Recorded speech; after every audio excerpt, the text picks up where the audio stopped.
Selamat pagi para hadirin saya hormati. Apakah kita sudah mempersiapkan masa depan keuangan kita dengan baik?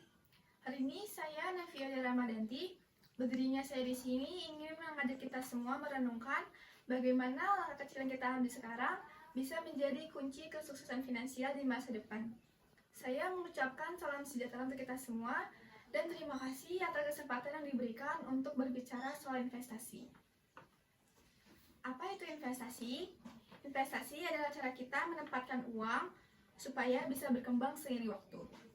Uang kita investasikan akan bekerja untuk menghasilkan keuntungan.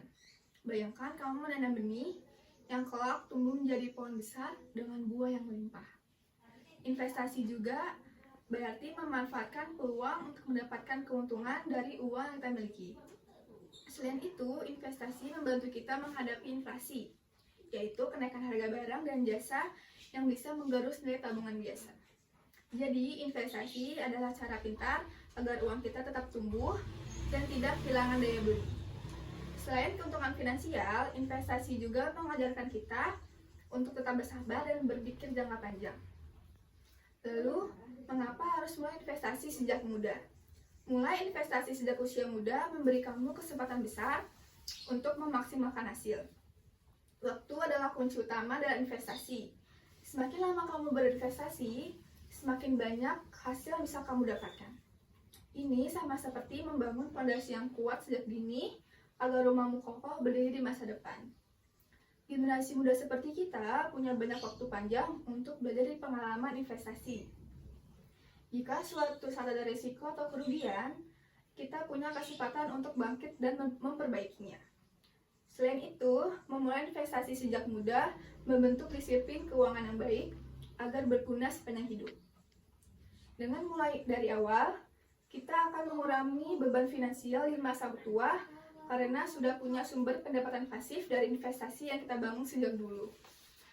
Kemudian, bagaimana sih cara kita mulai investasi dengan bijak? Kamu bisa mulai dengan langkah kecil. Misalnya membeli reksadana atau saham dengan modal yang kamu punya. Pelajari dulu dasar-dasar investasi supaya kamu tahu resiko dan keuntungan yang bisa muncul. Jangan lupa disiplin menyisihkan sebagian penghasilan setiap bulan karena itu sangat penting. Selain belajar dari buku dan internet, kamu bisa bergabung dengan komunitas investasi dan mengikuti seminar keuangan. Ini membantu kamu mendapatkan pengalaman nyata dan tips praktis. Jangan lupa evaluasi dan sesuaikan investasi secara berkala agar tetap sesuai dengan tujuan finansialmu.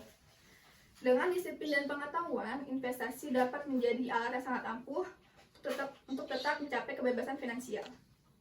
Marilah kita mulai hari ini dengan tekad kuat, membangun finansial dengan yang baik. Mulailah berinvestasi dari hal kecil, konsisten, dan pelajari terus agar hasilnya maksimal. Ingat, masa depan kita ditentukan oleh apa yang kita lakukan sekarang. Terima kasih atas perhatian Anda. Semoga pidato ini memberikan manfaat dan semangat baru untuk kita semua.